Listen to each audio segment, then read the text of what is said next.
Pandemic Aftermath. By AS Geek 2012. Chapter 24. New plans made.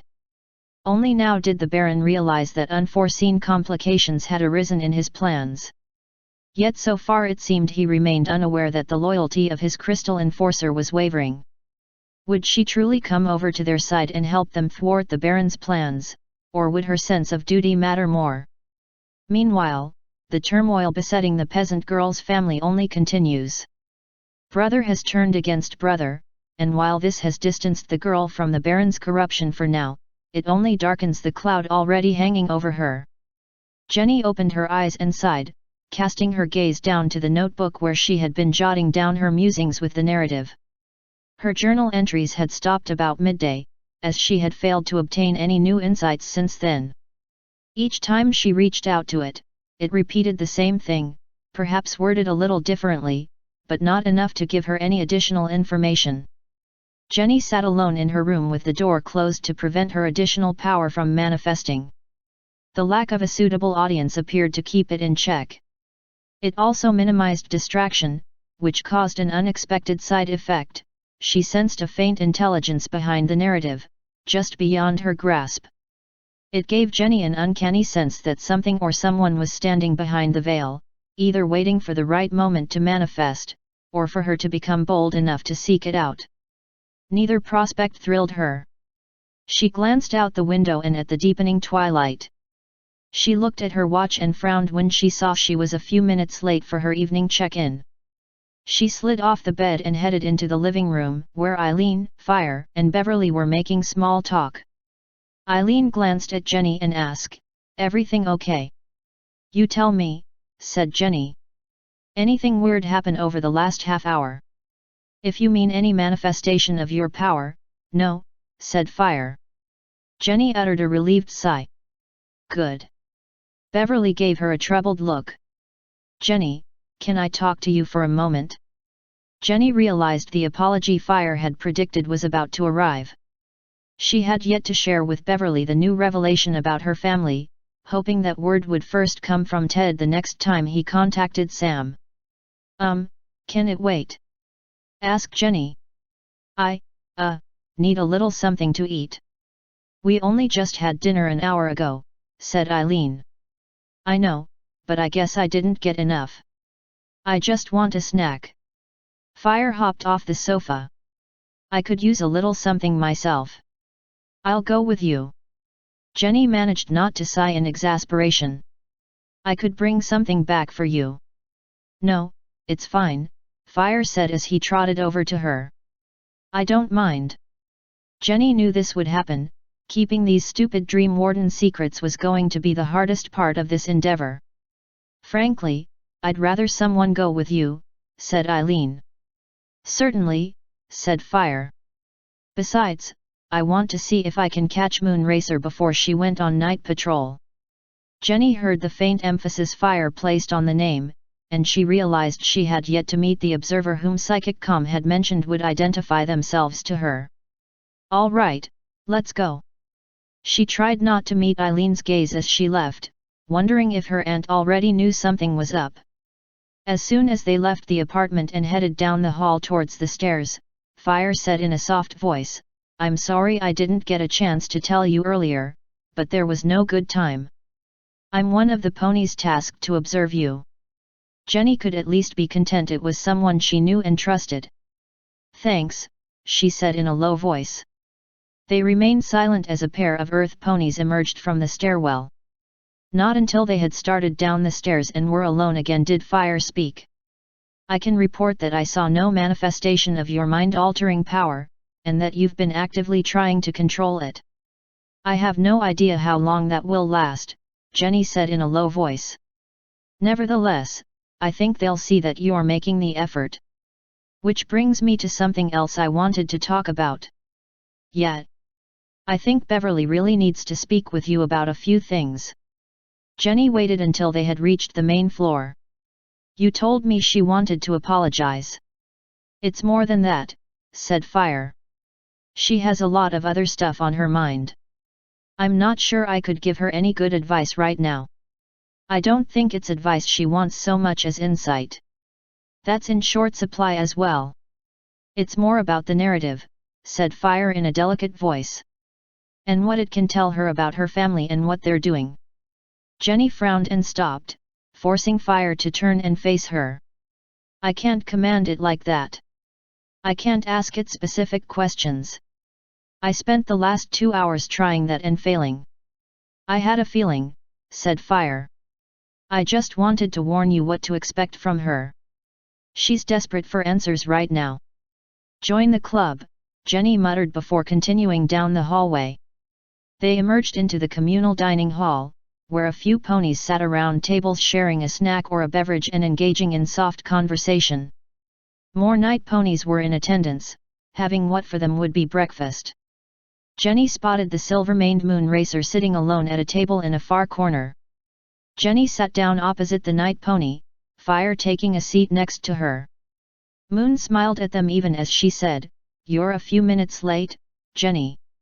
"Yeah, sorry," Jenny murmured. "I'm partially to blame," said Fire.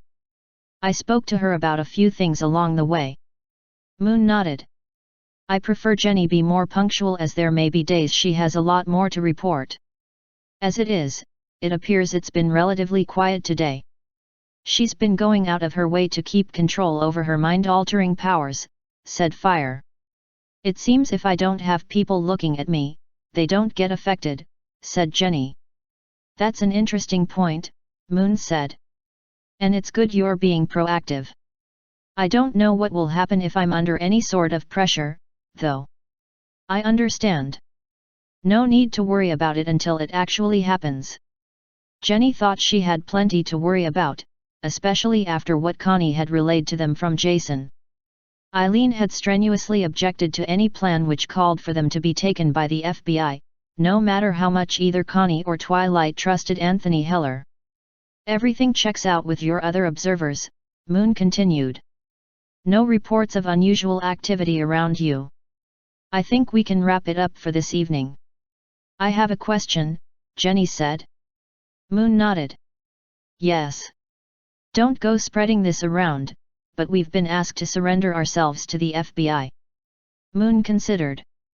"If you're concerned about these check-ins while you're in custody, they can easily be done via dream walking." "I don't mean that," Jenny said in a testy voice. "I mean, what happens if I do something to resist it? My aunt is not exactly keen on the idea, and neither am I. Hell, I doubt Princess Twilight would like it." Moon stared. "Princess Twilight is involved." Fire motioned with a forehoof. "Ah, maybe you shouldn't mention that." Jenny ignored him. "Yes, she is. What if she doesn't like that idea, and I prevent it from happening? Do I get punished for doing something that Twilight wanted me to do?" "This is not really a question I can answer," said Moon. "It would have to be decided, higher up. I think you know what I mean. But Twilight is higher up as you put it, isn't she?" "Not in the dream realm, Jenny. I believe Psychic Com made this clear to you." Jenny frowned. "Yes, and I thought I made it clear to him how I don't like being pulled in different directions like this. I'm sure he also explained that every case of using your ability will be examined in its own context," said Moon. "There won't be a judgment without taking circumstances into account." Jenny indeed had all this explained to her, she simply didn't know who she could trust. She had no idea how to interpret the fact that the narrative had nothing to say about the dream realm or the dream wardens. Did they truly stand outside such things? Was the dream realm such a radically different place that even the narrative could not comprehend it? Fire placed a forehoof on Jenny's arm. "Please, don't stress over it too much. Ponies tend to be very fair and forgiving." Jenny exchanged a look with Moon, who gave her a solemn look in return. They both knew that forgiveness was not necessarily in the purview of the Dream Wardens. Tanya stepped into the restaurant with a sense of longing she had hoped never to feel again. She doubted Jason had intended that with his choice of venue, as he was not privy to everything that went on in her head. The subdued lighting and the sound of a piano playing in the distance reminded her how much she had loved dining out as a human.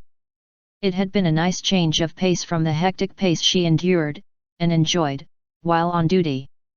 The challenge had always been finding a proper dining partner. All the ones from work either wanted to talk shop or hit on her. To her surprise, the maitre d' was unperturbed to find a pony waiting for him, and even got her gender right on the first shot. "Good evening, ma'am. Party of one." "I'm with the Madsen party," Tanya said. "Right this way, ma'am." He plucked a menu from one of two piles and headed deeper into the restaurant. Tanya tried not to feel self-conscious at the clop of her hooves, distinct against the hardwood floor and the quiet elegance of the restaurant. Only when she saw a table where a unicorn and two earth ponies sat did she feel a bit less anxious. Jason was seated at a table in a distant corner, and alongside him was a human male. When she hopped into a seat opposite them, the maitre d' slipped the menu in front of her. Tanya looked down and was surprised to find that every item catered to pony culinary preferences. She glanced across the table and saw that the human had a different menu. "Your server will be with you shortly," said the maitre d'. "May I get you a drink in the meantime?" Tanya had not intended to imbibe, but given the stress she was under, and the additional stress she assumed awaited her, she decided to indulge. "A Rob Roy, please." "Right away." As if sensing Tanya's next question, Jason said, "Welcome to one of Denver's only 5-star restaurants that caters to ponies. I'm especially fond of the alfalfa souffle." Tanya glanced around and saw at least 2 other tables where ponies were seated. And how did they find this many ponies using money? The human picked up his own drink, a scotch on the rocks. "They didn't." "This is Anthony Heller, by the way," said Jason. Tanya nodded and extended her forehoof. Anthony touched his palm to it. "Then how did they wind up in a place like this?" "Barter," said Jason. "Many of the ponies who visit here provide some of the fresh greens and vegetables for both the pony and human menus." He pointed a hoof to the back of Anthony's menu. "They even boast about it." Anthony slid the menu over so Tanya could take a closer look. Most places that served pony-grown foodstuffs included a warning at the bottom about magically grown food. Here that warning was written as a selling point: "Our vegetables and salads are fresh from the pony garden, where magic replaces the harmful pesticides and other chemicals that might otherwise make it into your food." Tanya pushed the menu back. Maybe more places should be doing that. Certainly hasn't put a dent in their business. "Magic is the new organic, effectively," Jason said. "As interesting as this isn't what we're meeting for." Jason nodded, but held off speaking as the waiter brought over Tanya's drink.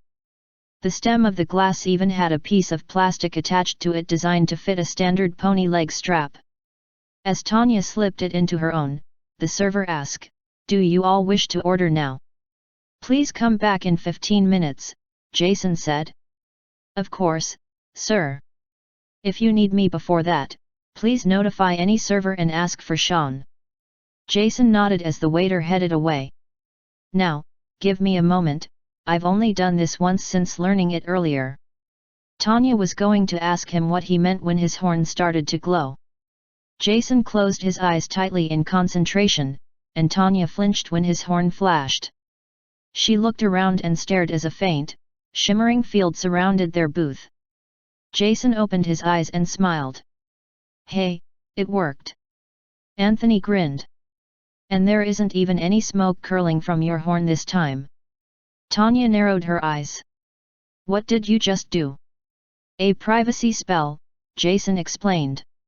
"Okay, now how did you do that?" "Courtesy of Princess Twilight. She thought it would be useful and taught me the runes needed for it." Tanya frowned. "That's not even remotely legal." "I won't tell if you don't," said Jason. "That's not funny. Wasn't meant to be. Circumstances are forcing us to do things outside normal procedure." Tanya looked over to Anthony. "And you condone this?" Anthony took a sip of his drink. Reluctantly. "I was more concerned Jason would burn out his horn trying such advanced magic, especially considering Twilight had to teach him remotely." Maybe you should take this as a sign of how serious matters are right now, said Jason. All the signs are pointing to Fuller having recruited the equivalent of his own private army, and he intends to add Miss Tanner and Ms. Kelton to his arsenal. Jason frowned. He already has Ryan as his weapon. Had him as a weapon, Tanya said. Or did that warrant not go through? Oh, it went through all right, Jason said in a sour voice. He was picked up by 2 agents on US 36, and then we never heard anything more about it. What do you mean?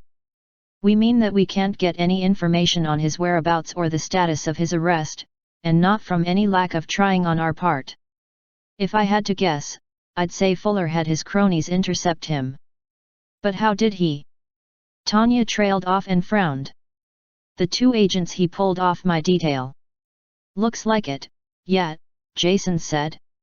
Tanya took a long sip of her drink, quietly fuming as she realized how many of these shenanigans had been playing out right under her muzzle. If I had known Fuller was playing stupid games like this. It's not your fault, Anthony said. We were initially reluctant to consider the extent of Fuller's plans. We wanted to believe he was just feathering his nest for a future run at political office. Which he may still be doing, Jason said. We think he used Ryan to get his position in the first place.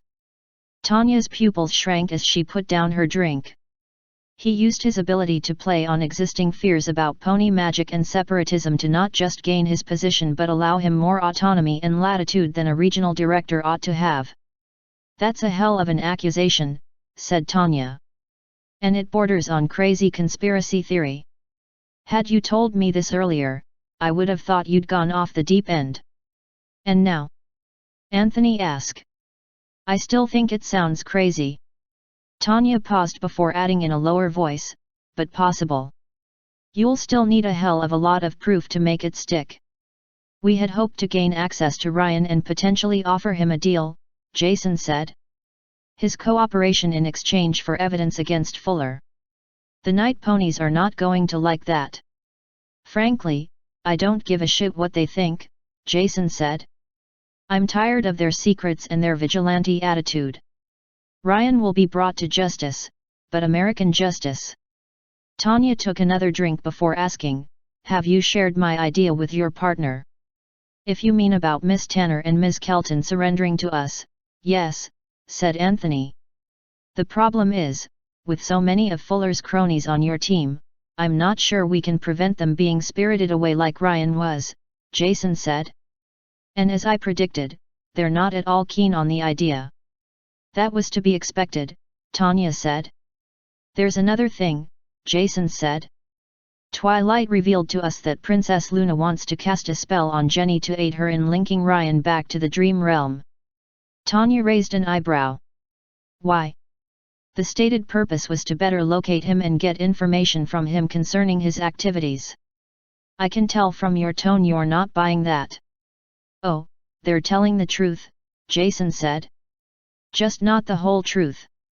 They want to turn Ryan over to whatever star chamber the night ponies are running. I'm not keen on that. We feel like we're having to resist both Fuller's influence and equestrian involvement, said Anthony. However well-intentioned the latter is, we need to minimize it. Twilight's much more on board with that idea, Jason explained. Luna, not so much. It shouldn't be our job to keep the equestrian diarchs in check, said Tanya. Agreed. Furthermore, Princess Twilight is supposed to be in charge of all matters concerning Earth. True, but technically Princess Luna is higher up on the equestrian political totem pole than Twilight, said Jason. We have to assume Twilight might defer to Luna in some matters, especially those concerning the Dream Realm and night ponies. Tanya was very glad she was having a drink. So what do we do now? I absolutely have to move on this operation tomorrow morning. I was surprised Fuller granted me even the one-day delay. Jason considered. He glanced at his partner, who nodded. Jason turned to Tanya. Since we've established that we can trust each other, I'm going to let you in on the identity of another player on our side, Connie Morgan. Tanya took a sip of her drink and set the glass down. I've heard that name. Local politico of some sort. Mayor of Greenwood Village. Miss Tanner and Ms. Kelton are holed up in an all-pony district of her city. It's technically in the federal-run pony sector, but she still considers it part of her city. That's where I've heard the name, Tanya said. She was in the news some weeks ago. Something about furthering relations between ponies and humans. She's not your typical politician, said Jason. She actually seems to care more about her citizens than her own political aspirations. So how can she help us? Has any of the agents in your operation contacted local law enforcement? Jason asked. No, Tanya replied in a flat voice. Just like you predicted. Connie is willing to see to it that the Greenwood Village PD has a big presence during the operation, Jason said. More witnesses, less chance for illegal actions on Fuller's part. His agents will have to play by the book, at least at first. And just how do we explain how they came to know about a classified operation? Tanya asked. Now we come to the part of the plan I'm not entirely on board with, Anthony said. Jason sighed and turned towards him. We've been over this several times. I know. And each time I like it even less. What choice do we have? Jason said in a slightly exasperated voice. What is it? Tanya demanded. Jason turned to her. I'm the one who first told Connie what's going on, so she can claim that I leaked it to her. Tanya was about to take another sip of her drink. Instead, she put it down and just stared. So I'll take the fall for it, Jason continued. My partner here can be the one to make the arrest and turn me in.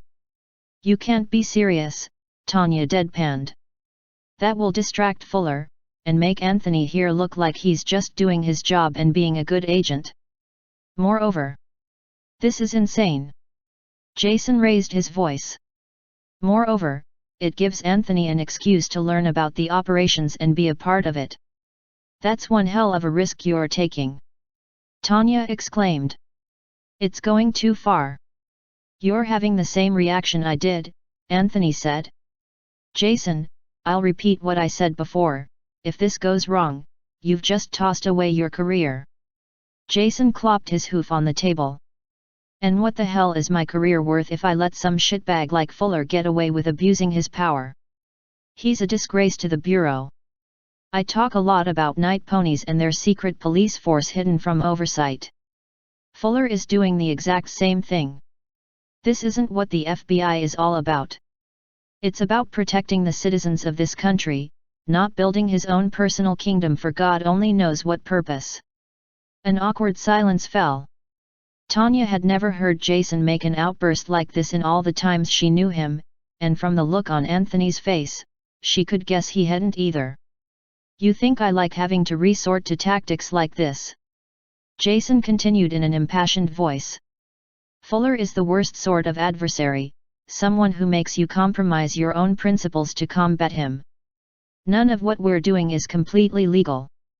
Anthony and I have consorted with known, wanted people. Connie is effectively committing political suicide and technically could be arrested just for her knowledge of criminal acts she didn't report. And you, Tanya, just by sitting here and discussing this with us instead of reporting us, are also doing something of questionable legality. Tanya stared down at her drink, considered finishing it off in one go, but demurred. You mentioned it's going too far, Jason said in a lower voice. Things are already beyond that. If anyone here has a better idea, lay it on the table. Tanya looked up. She glanced at Anthony, who gave her a resigned look in return. She sighed and said, What would be your MO for leaking the operation? Pony sympathizer, Jason said. Fuller is obviously anti-pony, so this will dovetail with his thoughts. And we have something that Fuller doesn't know about. What? Miss Tanner's narrative. Tanya blinked. I beg your pardon. Her mind-altering ability is just the tip of the iceberg, Jason explained. She has the ability to see what's going on elsewhere. It's what helped her and her friends stay ahead of Fuller's game for far longer than they should have. She could tell us whether or not Fuller is buying our ruse. We don't like having to exploit this girl, Anthony added. But she seems willing to help her friends stay out of trouble. We're building on that motivation. Tanya felt like her head was spinning. Each answer just brought more questions. Things had seemed much simpler just a week ago. All right, say I go along with this. What exactly do we do with Miss Tanner and Ms. Kelton? How can we keep them from Fuller? I'm hoping that the presence of the GVPD will make Fuller hesitate, said Jason. Give us more time to locate Ryan and nail down his identity. I have a contact in Washington I've been working with, said Anthony. He thinks he can backdoor into the Preak's database. Tanya drew back, her pupils shrinking. I did not just hear that. But he needs another day to make it work and get at Ryan's records. If they still exist, said Jason. He may have to settle for finding evidence of the tampering. Tanya face-hoofed and muttered, I don't believe this. Desperate times, Tanya, Jason said in a solemn voice. Look, what if Fuller doesn't hesitate? Tanya said, her voice tinged with desperation. What then? Another uneasy silence descended. Anthony was the one to break it this time. We go with our backup plan and have either Princess Twilight or Princess Luna intervene, using Miss Tanner's unusual magic as the reason. It will at least protect her from Fuller. Tanya frowned. I like your backup plan even less than the main one. So do we, and Princess Twilight herself is not keen on it, either, said Anthony. Her whole purpose in going through us was to allow humans to settle this matter and not draw Equestria even deeper into it. And it means we tip off Fuller and fail to get any more evidence on him, Jason said. Not to mention it plays right into his beliefs about how Equestria is looking to barge into American affairs and even threaten our sovereignty. Face it, everyone, no matter what we do, we incur risk. But we can't do anything without your help, Tanya. Tanya looked at the hopeful faces staring back at her. Jason was not the only one risking his career. If she pissed off someone as powerful as Fuller, she could be drummed out of the FCPA, which would leave her with nothing. Even if she tried to take up law enforcement again, Fuller would likely use his influence to bar her from that. She would be right back to where she was before she earned her cutie mark, aimless and drifting, but this time with no rehumanization to fall back on. Yet the alternative would be to turn her back on something that was clearly wrong. She had enough evidence to suspect Fuller of at least half of what they were accusing him of. If she had walked away from a similar situation during her tenure as a cop, she would have disgraced her uniform. She picked up her drink, took a long sip, and looked Jason in the eye. All right. I'm in. Asterisk. Beverly fought back the urge to yawn as she glanced out the window at the deepening night from where she sat on the edge of her bed. She had heard that some ponies felt as if a strict diurnal schedule had been biologically imprinted on them with their transformation, but that was more common among the earth ponies, and she was on her way to becoming a unicorn. Or would be, if the government would just let her. She glanced at her tablet, its battery managing to hang by a thread due to her own magic that should not exist and should not affect technology. Or so was implied by what she had heard second-hand from Twilight as relayed by Connie. Beverly shuddered as she looked away from the window. Twilight Sparkle herself had said that Beverly's magic was not normal. Her tail swished nervously as she struggled to push that thought from her mind. All along she had assumed her erratic magic was just her budding unicorn talent struggling to assert itself in an incompletely transformed body. Now she had no idea what it was, or what would happen if she did transform fully. She sighed and stood as her ears swiveled at a distant noise which sounded like a door closing. She headed out into the living room, finding only Eileen seated on the sofa holding her cell phone in her hand. Beverly was about to say something when she looked over Eileen's shoulder and saw her playing a video on her phone. A little boy who couldn't have been more than 5 was seated on the floor beside a small Christmas tree, its decorations as meager as the number of presents under it. A voice that was slightly tinny but still recognizable as Eileen's said, "Sorry it couldn't be more, Bobby, but... The little boy suddenly held up a book and turned it towards the camera, smiling. From the worn edges, the book was clearly second-hand. Beverly squinted but couldn't see the title. All she could see was the author's name, Stephen Hawking.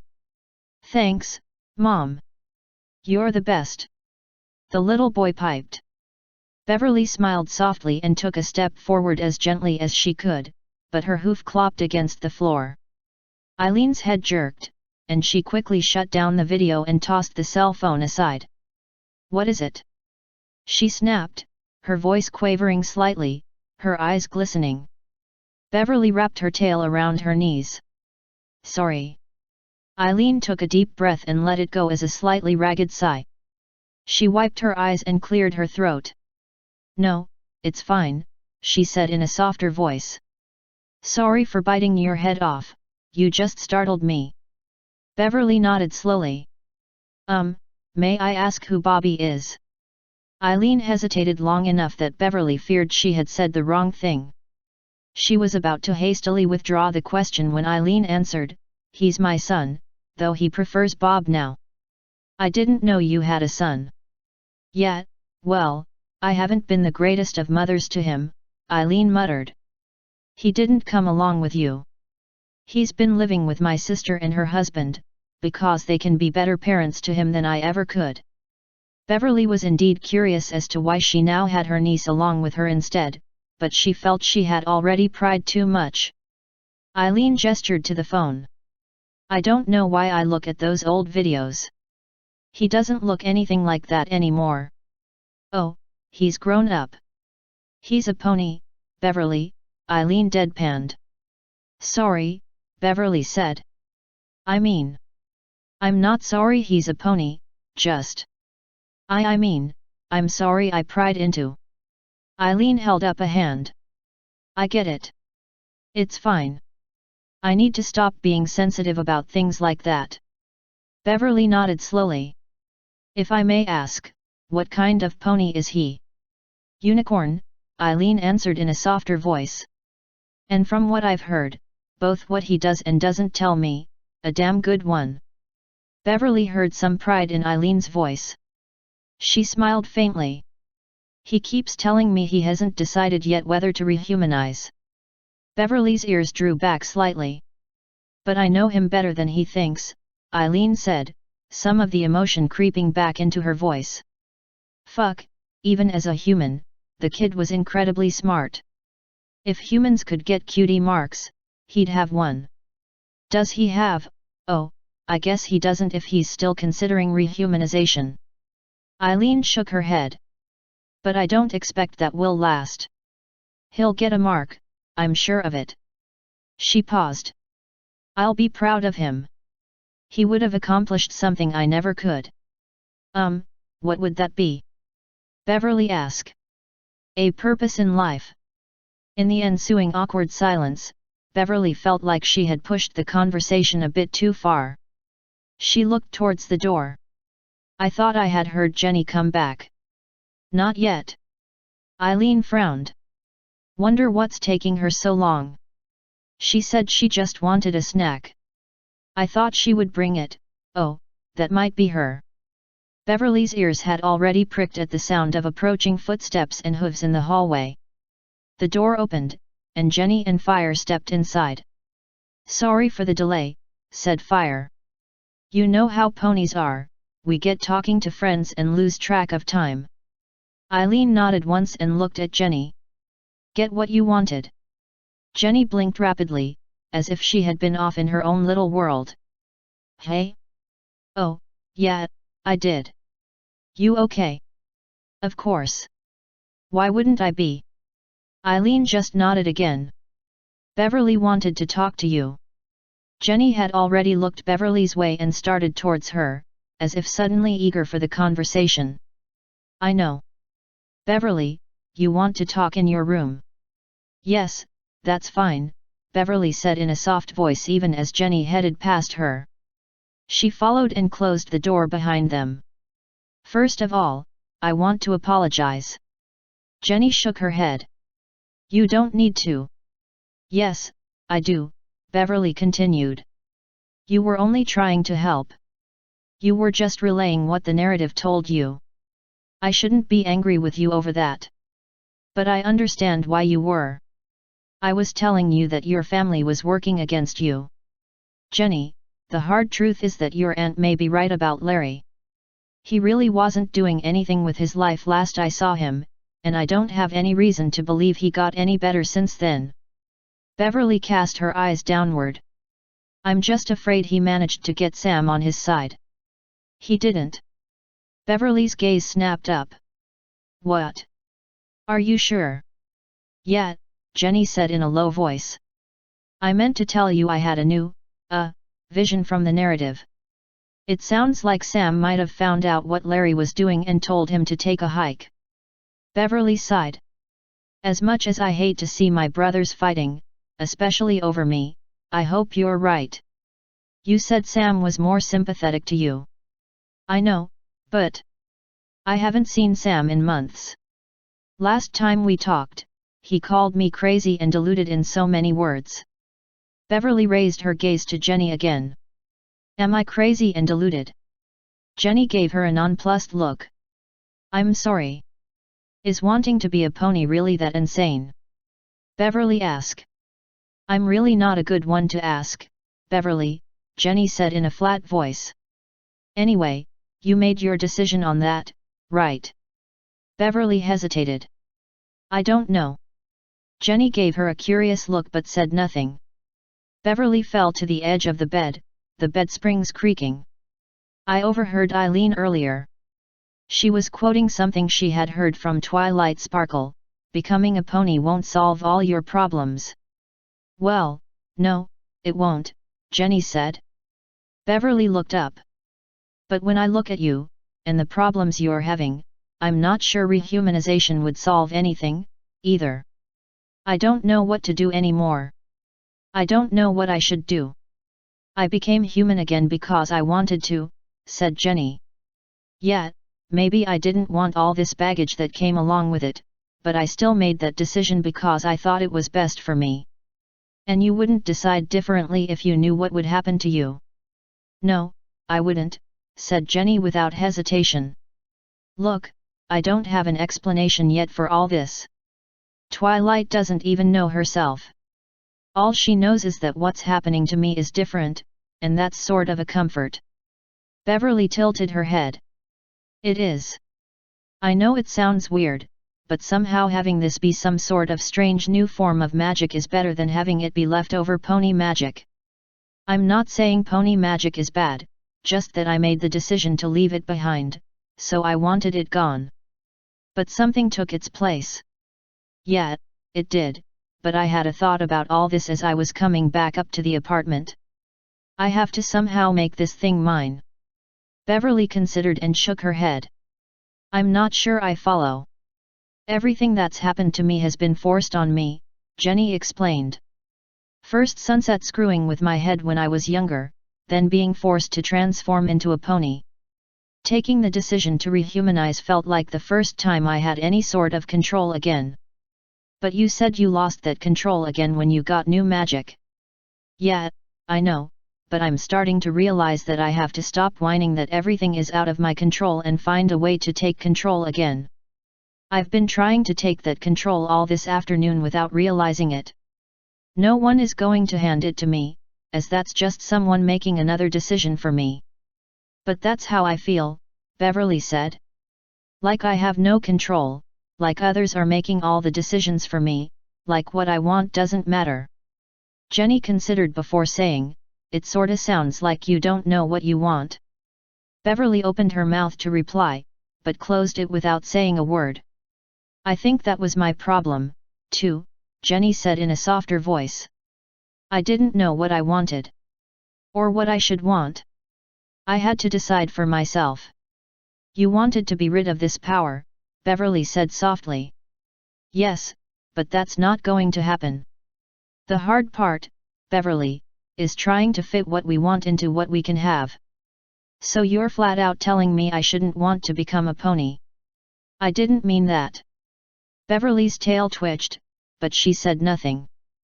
I don't know if becoming a pony can happen, Jenny said. If this had been a few days ago, I'd agree with you. But now that Princess Twilight is involved, and Princess Luna as well, I guess, I'm not sure what's possible and what's not. Beverly's ears drooped. This is not making it any easier. I knew I wasn't really the right person to talk to, Jenny said in a low voice. But you don't have anyone else at the moment. I wish I could talk to Twilight like you can. As far as I know, I'm not connected to the dream realm. I guess I could ask the next time I'm talking to someone there. Beverly smiled slightly. I'd appreciate it if you would. I want to wish for something that I have a chance of actually getting, but I don't know yet what that is. After a pause, she added, I'll consider rehumanization, but I don't want it to be my only choice. That's where you had the advantage, Jenny. You had a choice. You could remain a pony or rehumanize. I want that clear of a choice for myself. I can't promise anything, Jenny said. I know. I just appreciate your understanding. Beverly managed another small smile. Thanks for talking to me, even if it made me think some uncomfortable thoughts. Jenny smiled faintly as well. No matter what happened, Beverly truly hoped she would be able to keep the friends she had made. Only then did she realize she had made those friends without the help of being in a pony body or having a pony mindset. A flicker of realization threatened to further upend all her thoughts. Did she really need to transform in order to begin trusting others again? Asterisk. Ryan paced slowly in the tiny bedroom of the safe house, frowning as he found himself desiring a cigarette for the first time in months.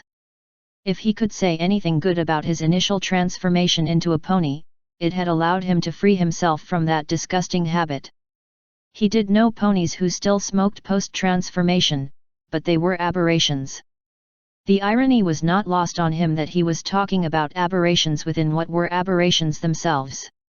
He had considered willing his captors to check on him sooner, but the agents had about a half-dozen crystal ponies scattered about the building.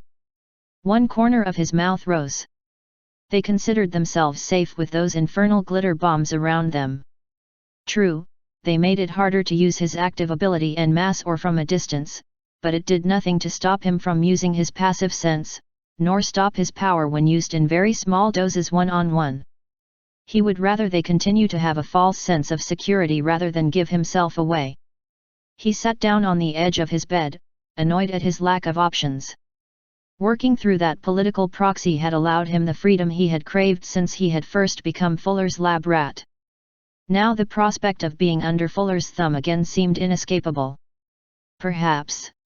He turned his head as he heard hoofsteps in the hallway. The door opened, and in walked a human he knew only as Agent Alpha. All the agents here used aliases, likely to prevent giving Ryan any sort of clue as to their identity that he could potentially use against them. Sometimes just a name spoke volumes about a person's background. It couldn't disguise looks, however. Alpha, for instance, was black. That alone meant his upbringing might be rather different than someone who was white, Hispanic, or Asian. Of course, he had a crystal pony with him, a mare with ridiculously bright pink fur and pale blue mane and tail. Alpha shut the door behind him before he said, I've come to tell you what happens next. Ryan noted the faint Jamaican accent. He might be an immigrant or born to a family of immigrants. Likely had a poor childhood. That hardens a man. He would be a tough nut to crack, but he likely had any number of leftover emotional demons from his childhood. Ryan stood. Or perhaps I should tell you what I want and see if it aligns with what you have to tell me. Alpha frowned. Watch it. You don't get to play your fucking mind games on me. Ryan ticked off in his head what he already knew just from that one statement, willing to curse right out of the gate, aggressive personality, perhaps a little defensive as well. Wouldn't dream of it. But then again, dreams are one way into a person's soul. What the hell are you talking about? Alpha turned to the pony. You sensing anything? Not a thing, said the mare. No magic anywhere in this room or its vicinity. It's not about mind games as you so crudely put it, said Ryan. It's about what I'm willing to tolerate from this point on. Maybe you don't seem to get it, said Alpha. You're not calling the shots here. Your ass would be in jail for identity theft if it weren't for me. Ryan noted that Alpha was one to flaunt his authority, and he just gave away that he was the main coordinator for this endeavor, so that made him prideful as well. He likely picked his own code name, he obviously saw himself as the alpha male. Already, Ryan had learned volumes about this man's psyche. Let's face facts, Mr. Alpha. The reason I'm still alive is because Fuller needs me. And you seriously think Mr. Fuller would have you killed? Oh, in a heartbeat, especially if he thought I was going to give any evidence against him. That Alpha did not immediately simply laugh in Ryan's face about an empty threat told him Fuller had kept his cards close to the chest concerning his knowledge of the Dream Wardens. Yet he was still a hard sell. Mr. Fuller doesn't resort to such crude tactics. But you still can't deny he needs me, and that puts me in a more advantageous position. You're still not getting it. Alpha gestured towards the mayor. We're not letting you use your mind-screwing powers on us. You're not getting what you want. What I want is not for you to give, it's for Fuller to give, said Ryan. And he'll do what we recommend if we. And I'll also note that you all need to sleep sometime. Alpha stopped dead. The crystal pony raised an eyebrow and gave Ryan a critical look. Ryan inwardly smiled. He sensed a crack in Alpha's mental veneer. The agent likely knew Ryan used to be a night pony who could invade dreams. That idea made a lot of humans wary even though they were immune due to their lack of connection to the dream realm. Perhaps Alpha had suffered from nightmares as a child. If he had a harsh upbringing, that wouldn't be beyond the possibility. That Ryan could more easily sense Alpha's mental state meant he might have hit on something. Alpha stepped closer to him. The man had almost half a foot more height than Ryan and a bigger build. Ryan suspected the man used this physical intimidation tactic when he felt threatened. Yes, he was right. Now Ryan could sense further into the man's psyche. This passive use of his ability would never show up on a crystal pony's radar. What the hell are you talking about? Alpha demanded. Simply that you all need to sleep at some point, Ryan said. Some of you already are. I'll need to sleep soon as well. Ryan could see Alpha putting two and two together. I was told you lost the ability to dreamwalk when you rehumanized. Yes, true, said Ryan. I cannot appear in another's dreams. Even if I could, humans are not connected to the dream realm. Then just what did you mean? Merely that the mind is more open and unguarded when one dreams, Ryan said. And my night pony background means I am very much aware and lucid during every dream I have. My power does not simply go away when I'm asleep. Alpha frowned. Every agent here has a crystal pony assigned for their protection. Ryan glanced dismissively at the mayor. And have they ever been able to stop a night pony from using their dream-related abilities? No, we haven't, the mayor said. The mayor's tone and body language told Ryan that they had actively tried at one point, and now Alpha knew this as well. Alpha felt a flicker of fear, and now Ryan had the man's mind wide open to him. He believed he could reach in and make a tiny tweak without alerting the crystal pony. Alpha considered before saying, "You're bluffing. You have to be." Ryan was indeed bluffing. He could not affect people while they slept. Yet all he needed was to plant just enough doubt in the man's mind. I would be an utter fool if I allowed Fuller to know everything I could do. And what's your point in revealing this now? Ryan frowned. Because I refuse to go back to being a lab specimen. That's not for you to decide, Alpha said. Oh, but it is. You see, if I don't want to go back to being Fuller's lapdog, I don't have to. I'll find a way to get out of here. Ryan could now clearly sense the man's unease. In a split second, his agent persona would counter it. It was all the time Ryan needed to do a very quick but weak strike. He did not dare glance at the mare and risk tipping her off. Alpha let out a sigh through his nose.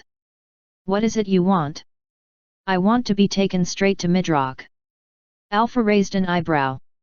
That's what Mr. Fuller will want anyway. Yes, but on his schedule, giving him time to find ways to intimidate me and force me to act as he wants. I want to call the shots. I can't decide something like that. No, but you can contact Fuller and tell him my requests, Ryan said. And another of those requests is that I get some degree of autonomy. I'm willing to work with him, but I want this to be a partnership, and not Fuller ordering me about a lackey. Alpha considered again. All right, I'll talk to Mr. Fuller about this. I'll see how soon he can accommodate you. Tomorrow. I beg your pardon. I want to be at Midrock by no later than tomorrow afternoon. Alpha glared. You can't dictate terms like that. Ryan paused for dramatic effect before he said, then I guess we don't have any more to discuss, and you can get on to bed. He smiled. Sweet dreams. Now Ryan felt another brief spike of fear from Alpha, enhanced by the small tweak he had done. I'll make Mr. Fuller aware of your request, Alpha said in a flat voice. That's all I can do. I'm sure it will be more than enough, said Ryan. Asterisk. Connie glanced nervously in her rear-view mirror as she turned the corner and pulled down the street leading to her house. She let out a sigh of relief as the car that had been on her bumper for the past mile continued down the other street. No one had told her to be wary of being followed, but Agents Heller and Madsen had told her to exercise caution while traveling about the city. She had already been on edge, and that had not helped. She glanced at the time on the radio. It was nearly midnight. Despite how exhausted she felt, it could not hold a candle to the all-night sessions she had spent with her emergency response team during the height of the ETS crisis. At least then she had a team of supportive personnel, many of whom were transforming themselves. Now she felt alone, not even able to tell her own family what was going on. Her husband Frank was understanding that she could not tell him everything, Christina, not so much. Connie pulled into the garage and gave the street one final look before closing the garage door and heading inside. She tried to be as quiet as possible so as not to wake anyone, having already told her family that she was not sure what time she would be back home that evening. Her heart thumped as she looked around for any evidence that someone was here who shouldn't be. She had the thought of contacting Twilight just to be able to have a conversation with someone who could lend a sympathetic ear, but even an Alicorn princess needed her sleep.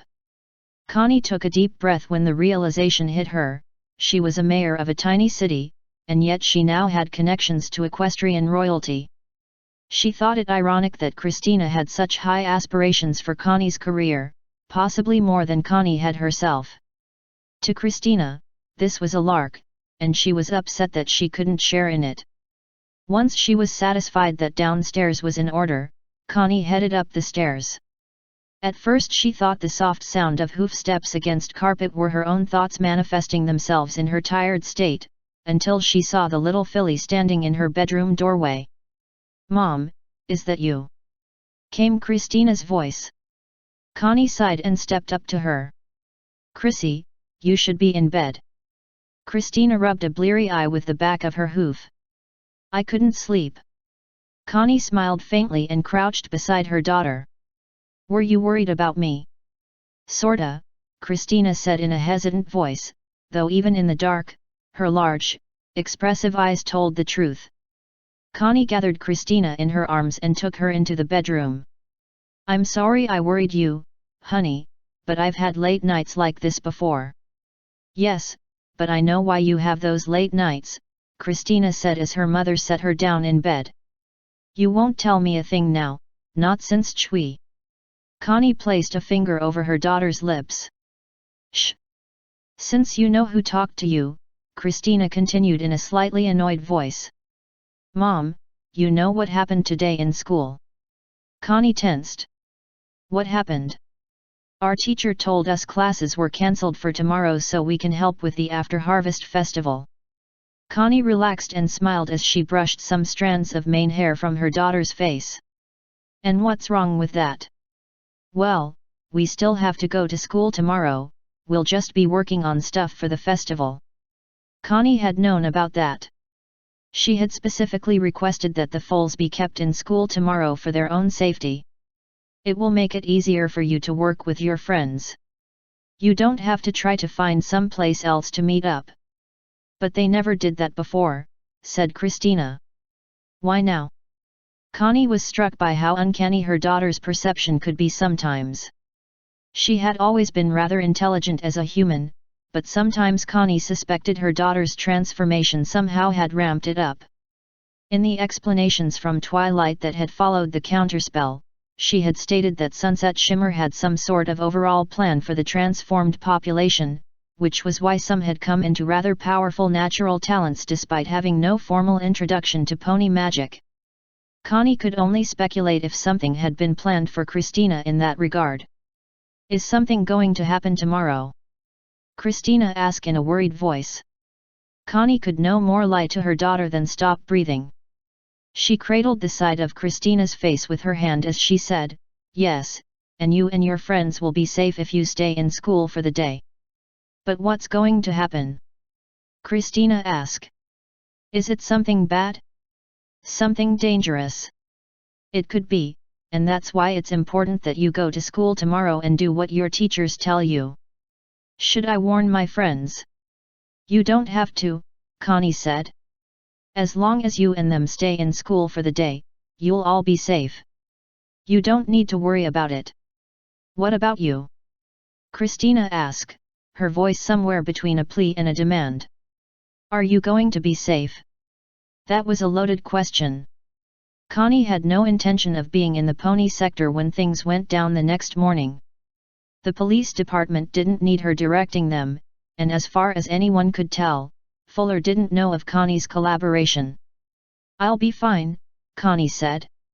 "And I promise, once this is all over, I'll tell you everything that's going on." Christina nodded once, looking thoughtful. "Does this have anything to do with humans having magic?" Connie tried to keep her expression neutral, hoping the low light would mask some of her reaction. "What gave you that idea?" "One of my friends said she heard a rumor about a human girl with magic powers." "And where did she hear that from?" "From her mother. Her mother said there were some humans living in an apartment building, and that one of them did something like an illusion spell." Christina gave her mother a cross look. "Are humans being allowed magic spells but unicorns aren't?" "It's nothing like that, honey," Connie said. Christina's pupils shrank slightly.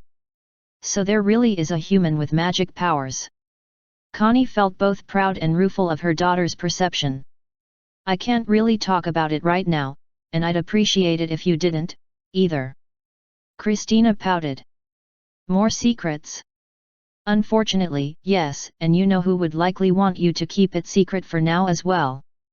This appeared to mollify Christina a bit. "And you're sure you're going to be safe?" "Yes, I am." Connie paused. "If it helps any, the Greenwood police will be out in force tomorrow. Everyone should be safe. I know you said you can't talk about the human magic user, but, she's not anything like the one they talked about that did the bad stuff at the fair, is she?" Connie smiled. "No, she's nothing like that. She's a very kind-hearted person who worries about how she uses her magic." That was more than Connie should have told her daughter, but she had to make sure the filly remained calm so she didn't start talking too much about what little she did know. "Maybe she should come to my school," Christina said. Connie gave her an inquisitive look. "They're always teaching us about using our magic responsibly. Maybe she could learn something." Connie smiled. "Perhaps I'll mention it to her." She pulled the sheet and blanket up over her daughter. "Now, you need to get some sleep. I'm sure your teachers will have you busy all day with preparing for the festival." Christina smiled. "I'm looking forward to it." Connie gave her daughter a kiss on the cheek before standing. "See you in the morning, honey." "Good night." "Good night." Connie headed out of the room and closed the door in her wake. She let out a forlorn sigh. She truly hoped she would be able to talk about this with her daughter in a few days, for if things went wrong in her part and it was revealed, it would do nothing less than tear their family apart. Asterisk. Midnight Star is about to step into a dream, the nightmare of an earth pony foal who is far too worried about getting his cutie mark for his own good, when he feels a familiar tug that instead pulls him into a vast grassy plain, the skies cloudy and a cool mist permeating the air. He recognizes it at once, and very soon psychic calm comes winging down out of the skies.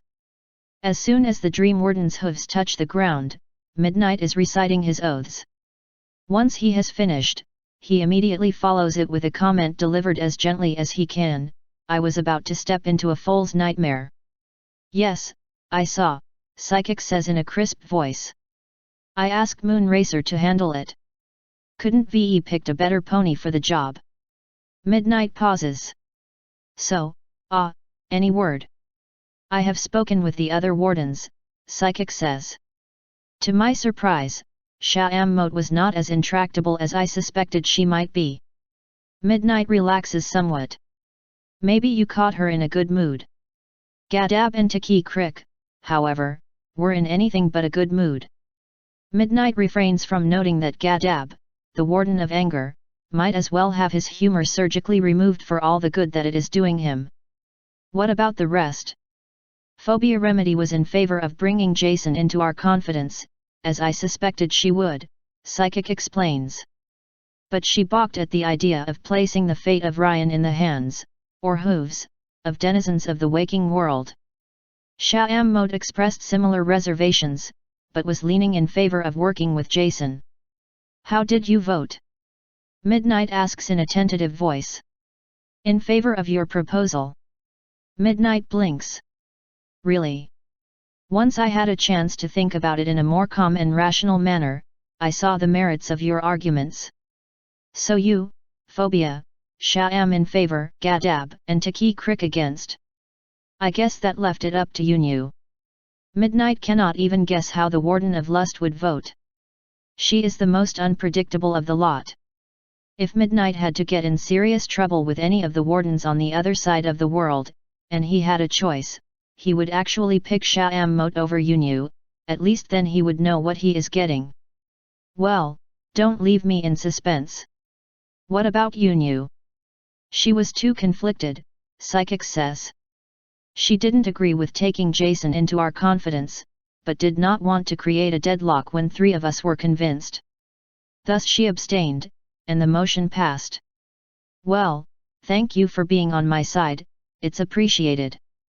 Thunder rumbles in the distance, and Psychic turns more fully to Midnight. "However, this does not include remanding all control in this matter to Day World Justice. Jason needs to meet us halfway." "So what's the deal, then?" Midnight asks. "We still do not feel that the waking world has the necessary resources to keep Ryan from using his abilities until he is brought to trial," Psychic explains. "Thus we propose that we be allowed to link Ryan back into this realm prior to any legal proceedings and attempt to pacify him." This was Luna's suggestion. "Whoa, Luna is involved again. It would seem she never truly uninvolved herself," Psychic says in a flat voice. Okay, says Midnight. "So how does this pacification work?" "The details are unimportant. Suffice it to say, we would seek to keep Ryan's faculties intact while ensuring he does not use his power again." Midnight thinks that is a tall order without outright threatening or torturing Ryan in the dream realm, neither of which the Dream Wardens would hesitate to do. As if sensing Midnight's doubts, Psychic adds, "Phobia reminded me of something which helped convince me of my vote. She mentioned that in all other cases of abuse of mind magic, the accused had a chance to accept responsibility for their actions and either offer atonement or explain the reasons behind their actions. Ryan has not had this chance." "Hey, I hadn't thought of that," Midnight says. Phobia was, in fact, very adamant on this point, and it is likely what helped convince Sha'am. Considering how close Phobia was to some of the first ponies accused of such crimes, her stance is understandable. Midnight knows Phobia went through some rather difficult times at the start of her tenure as Dream Warden, and while he is curious, prying into the private matters of dream wardens is not the best idea in the world. So that's what you're going to do? Confront him and see if he fesses up and agrees what he did was wrong. An oversimplification, but reasonably close, says Psychic. How he presents himself and what he tells us will determine if we believe he can restrain himself until legal matters are resolved. We will, of course, strongly encourage him to plead guilty to any waking world charges related to his mind magic ability. That will make Jason happy, for sure. And will greatly simplify things on our end. It will expedite matters and help a judge reach a swift conclusion. But what then? Midnight asked. I know you guys well enough to guess that having Ryan cool his jets in jail won't be enough for you. Indeed not. That is another compromise your federal friend must make. He must agree to defer sentencing to us. I don't think he has that sort of legal power. Then he must somehow arrange for the presiding judge to order it, declares Psychic. Make no mistake about this, Midnight Star, the Dream Wardens will see justice done. If we have to jump through waking world hoops to do it, so be it. And if they don't do as you want? Midnight asked. What then? Then the waking world has proven ineffective, and we will conduct our own trial. We cannot let such an abuse of mind magic go unpunished. Already night ponies all over the world are becoming aware of the situation. They will be looking to the wardens to dispense justice. We cannot fail in that task. In other words, Midnight realizes, the wardens don't want to look bad. He could understand their perspective. The reason night ponies stay in line is because the wardens persistently showed themselves to be tough and unyielding. To suggest anything else in this delicate a situation would be to invite disaster. At the same time, he is grateful that the wardens have started to realize just how difficult maintaining their secrecy will be going forward. He hopes to still be alive when their existence is revealed at least to the major governments of the world, if not the public. All right, Midnight says. So who's going to be the one to talk to Jason? Phobia will dreamwalk him tonight, Psychic replies. He must agree to take an oath of silence before Phobia will reveal our existence to him. If he refuses, the proposal is dead. Midnight hopes for all their sakes that either Jason is receptive to the proposal, or that Phobia is especially persuasive. Either that, or Phobia thinks to have some beer on hoof. Midnight knows he could sure use one. End of chapter 24. New plans made.